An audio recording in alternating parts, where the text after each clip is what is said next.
Hello everyone, আজ আমি খুবই সহজ একটি মিষ্টির রেসিপি নিয়ে এসেছি। বাড়িতে যদি হঠাৎ মিষ্টি খেতে ইচ্ছে করে, খুব কম উপকরণে এই মিষ্টিটা বানিয়ে নিতে পারেন। কোনো রকম ময়দা, সুজি বা ছানা দিয়ে নয়, শুধুমাত্র পাউরুটি দিয়েই এই সহজ রেসিপিটি তৈরি হয়ে যাবে। এতটাই নরম আর রসালো হয় এই মিষ্টিগুলো, কেউ একবার না খেলে বুঝতেই পারবে না। আর এর ভেতরে থাকবে দুধ, নারকেল আর কাজু বাদামের দারুণ সুস্বাদু পুর। চলুন তাহলে দেরি না করে রেসিপি শুরু করি। প্রথমে গ্যাসে একটি পাত্র বসিয়ে আমি দুধটাকে জাল দিয়ে ফুটিয়ে নিচ্ছি। এই রেসিপির জন্য খুব বেশি দুধ প্রয়োজন হবে না, অল্পই লাগবে। এবারে আমি পুর তৈরির জন্য নিয়ে নিয়েছি কিছুটা ড্রাই নারকেল কোড়া, একটু গুঁড়ো দুধ, কয়েকটা কাজু বাদাম আর গরম দুধটাকে একটু ঠান্ডা করে নিয়েছি। আর লাগবে স্লাইস পাউরুটি। এবারে পুর তৈরির জন্য কাজু বাদামগুলোকে কুচি করে নিতে হবে। এখন মিষ্টির পুর তৈরির জন্য প্রথমে ড্রাই নারকেল কোড়ানোটা নিয়ে নিতে হবে। আপনারা চাইলে ফ্রেশ নারকেল কোড়ানো ব্যবহার করতে পারেন। এরপর দিয়ে দিতে হবে 3 চামচ গুঁড়ো দুধ। এবারে কাজু বাদাম কুচি দিয়ে সমস্ত শুকনো উপকরণগুলোকে একটু মিশিয়ে নিতে হবে। সব কিছু একটু নেড়ে চেড়ে মিশিয়ে নেব। ভালোভাবে মেশানো হয়ে গেছে, এবার দিয়ে দিতে হবে কিছুটা দুধ। এখন দুধ দিয়ে সব কিছুকে একটু ভালোভাবে মিশিয়ে নিতে হবে। অল্প অল্প দুধ দিয়ে এইভাবে মেশাতে থাকবো। খুব বেশি দুধ দেওয়া যাবে না, অল্প অল্প করে দুধ দিয়ে এই মিশ্রণটিকে মেখে নিতে হবে। এখানে আমার হাফ কাপ মতো দুধ লেগেছে। দেখুন, এবার আমি হাত দিয়ে ভালোভাবে মেখে নিচ্ছি। এইভাবে মেখে নিলে খুব সুন্দর একটি নরম পুর তৈরি হয়ে যাবে।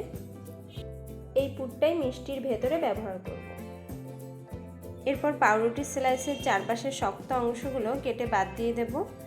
এই শক্ত অংশটা থাকলে মিষ্টি গড়তেও অসুবিধা হবে এবং দেখতেও ভালো লাগবে না। আর তাছাড়া এই অংশগুলো ফেলে না দিয়ে মিক্সিতে গুঁড়ো করে ব্রেড ক্রাম্বস হিসেবেও ব্যবহার করা যায়। দেখুন, আমি সমস্ত পাউরুটিগুলোকে একইভাবে কেটে নিচ্ছি।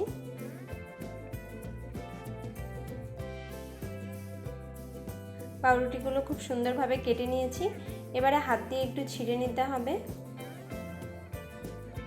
এইভাবে পাউরুটিগুলো ছিঁড়ে একটু গুঁড়ো করে নেব। হাত দিয়ে মেখে নিলেই পাউরুটি সুন্দরভাবে গুঁড়ো হয়ে যাবে। এখন 1 কাপ লিকুইড দুধ থেকে অল্প অল্প করে দিয়ে আমি পাউরুটির গুঁড়োটাকে মেখে নিচ্ছি। একবারে পুরোটা দুধ দেওয়া যাবে না, তাহলে খুব বেশি নরম হয়ে যেতে পারে। ওই জন্য অল্প অল্প করে দিয়ে মেখে নিলেই সুন্দরভাবে একটা ডো তৈরি হয়ে যাবে। দেখুন, খুব বেশি নরম বা শক্ত হবে না, এই রকম থাকবে। এরপরে পুরটাকেও হাতে গোল করে নিলাম। আপনারা যে কোনো শেপ দিতে পারেন, গোল বা লম্বা। এখন পাউরুটির ডো থেকে কিছুটা লেচি কেটে নিয়ে দু হাতে গোল করে নিচ্ছি। এবারে আঙুলের সাহায্যে একটু বাটির আকার তৈরি করে নিয়ে মাঝখানে পুর দিয়ে দেব। তারপর চারপাশটা মুড়িয়ে নিয়ে দু হাতে আবারও গোল করে নিতে হবে। দেখুন কতটা সহজেই তৈরি করে নেওয়া যায়। খুবই সহজভাবেই তৈরি হয়ে গেল পাউরুটির মিষ্টি।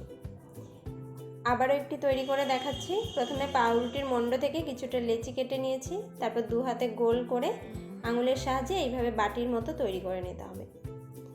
এরপর পাউরুটির মাঝখানে পুর দিয়ে চারপাশটা মুড়ে নিয়ে আবারও দু হাতে গোল করে নিলেই মিষ্টি তৈরি হয়ে যাবে। একদমই সহজভাবে খুবই অল্প সময়ে তৈরি হয়ে যাবে এই মিষ্টি। দেখুন কতটা সুন্দর হয়েছে দেখতে। একে একে আমি সমস্ত পাউরুটির মিষ্টিগুলো তৈরি করে নিলাম।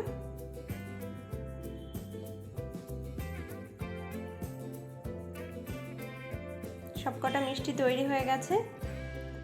এবারে কড়াইতে 1 কাপ চিনি ও 1.5 কাপ জল দিয়ে একটু ফুটিয়ে নিয়ে একটা চিনির রস তৈরি করে নেব। ফ্লেভারের জন্য 3টি এলাচ দিয়েছি। এবারে নেড়ে নিয়ে খুব ভালোভাবে ফুটিয়ে নিতে হবে। খুব বেশিক্ষণ ফোটাতে হবে না, অল্প একটু ফুটে গেলেই আমি রসটা নামিয়ে নেব। এখন দিয়ে দিচ্ছি একটু জাফরান। জাফরান দিলে চিনির রসের কালার যেমন সুন্দর আসে, তেমনি খুব সুন্দর একটা সুগন্ধও বের হয়। দেখুন, আমি দেখে নিলাম চিনির রস একদম পারফেক্ট তৈরি হয়ে গেছে। এখানে মিষ্টিগুলো ভেজে নেওয়ার জন্য আমি কড়াইতে কিছুটা সাদা তেল দিয়ে দিলাম। তেল খুব ভালো মতো গরম হয়ে গেলে আমি মিষ্টিগুলো একে একে তেলে ছাড়ব।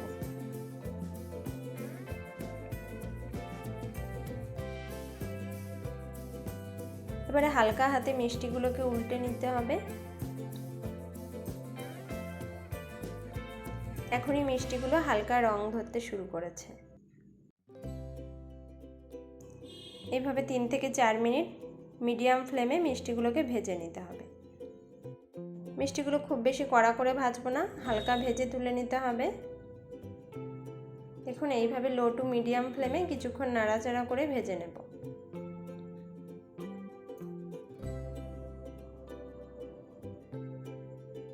আবারও একটু নেড়ে দিচ্ছি। এইভাবে নেড়ে চেড়ে নিয়ে তুলে নিতে হবে। দেখুন সুন্দরভাবে আমার মিষ্টিগুলো ভাজা হয়ে গেছে। এবার হালকা গরম থাকা রসের মধ্যে সমস্ত মিষ্টিগুলোকে দিয়ে দিতে হবে। এখন রসে ডুবিয়ে নিচ্ছি।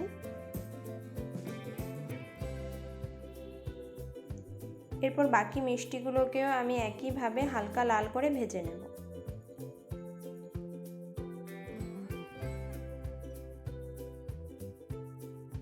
এবারে গ্যাসের ফ্লেম লোতে রেখে মিষ্টিগুলোকে উল্টে পাল্টে ভেজে নিচ্ছি। এভাবে মিডিয়াম ফ্লেমে কিছুক্ষণ পরপর মিষ্টিগুলোকে নেড়ে নিতে হবে, নয়তো মিষ্টির একটা দিক খুব বেশি কড়া ভাজা হয়ে যাবে এবং দেখতেও ভালো লাগবে না। মিষ্টিগুলো হালকা লাল করে ভাজা হয়ে গেছে, এবারে তুলে নিচ্ছি। এখন একটু তেল ঝরিয়ে নিয়ে আমি রসের মধ্যে দিয়ে দেব। এরপর নেড়েচেড়ে মিষ্টিগুলোকে রসের মধ্যে ডুবিয়ে নিতে হবে, যাতে মিষ্টির মধ্যে খুব ভালোভাবে রস ঢুকে যায়। দেখুন প্রতিটা মিষ্টি দেখতে কত সুন্দর হয়েছে। যে কোনো দোকানের তৈরি মিষ্টিকে হার মানাবে এই পাউরুটির তৈরি দারুণ পুরভরা মিষ্টি। দেখুন বন্ধুরা মিষ্টিগুলো দেখতে কতটা লোভনীয় আর অপূর্ব লাগছে। আর চিনির রসে জাফরান দেওয়ার ফলে মিষ্টিগুলো থেকে দারুণ সুন্দর একটা ঘ্রাণও বের হচ্ছে। দেখতেই পাচ্ছেন কতটা অপূর্ব লাগছে দেখতে। এই মিষ্টিগুলো এতটাই নরম ও রসালো হয় যে মুখে দিলেই মিলিয়ে যাবে, আর একবার খেলেই বারবার খেতে মন চাইবে। এবারে কিছুক্ষণের জন্য আমি ঢেকে দেবো, যাতে মিষ্টির মধ্যে ভালোভাবে রসটা ঢুকে যায়। কিছুক্ষণ পর আমি মিষ্টিগুলোকে একটি কাচের পাত্রে সুন্দরভাবে সাজিয়ে নিচ্ছি। দেখতেই পাচ্ছেন বন্ধুরা, খুব সহজে আর কম সময়ে তৈরি হয়ে গেল দারুণ সুস্বাদু পাউরুটির মিষ্টি। বাইরে হালকা নরম আর ভেতরে দুধ নারকেলের মজাদার পুর। খেতে সত্যিই অসাধারণ লাগে। আপনারা অবশ্যই একবার বাড়িতে বানিয়ে দেখবেন। ভিডিওটি ভালো লাগলে লাইক করবেন, কমেন্ট করে জানাবেন কেমন হয়েছে, আর আমার চ্যানেলটি সাবস্ক্রাইব করতে ভুলবেন না। ধন্যবাদ। আবার দেখা হবে নতুন একটি রেসিপি নিয়ে।